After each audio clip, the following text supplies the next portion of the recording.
ام جاكات تشاكي كي منت مكه وبان قوكا كاكا اي اما بنكر اي اول نكر هم جاري باس بالبوتانوتم كابرايا كبو لو كفريه كابرايا كبو لو كفريه رويشتبو سرفتري 5 ديناري دا او كات سرفتري دينار يقول 5 ديناري دابو ما دراوسيتي فقيري دواي من الله كان يوار الشر يكردبو ايود خويو جنقي من الله كان تندشتو اري باش ايوا دنا من الله كان يشمان لكاتك ايوا بس زكاه سرفتري اما اجن سجع ملتك وتي كابرايا كي فقير ايمان داربو اي ناس من طبعا خصم دوسه وتوي بيبانو 5 دينار كان دنو تخبا تر امدتش كلام والله 5 دينار كان داو فرندا ابو حوشه سقط سرفتري اما اجن او من نتكردنا زو خرافه زو صفتك ناشرين قال تعالى القران في روزا فرمي يا ايها الذين امنوا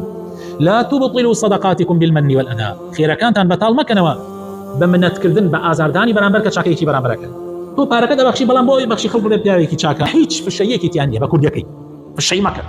اما ملكي خوايا تعالى شي ذات عليك كي بخش لك من الله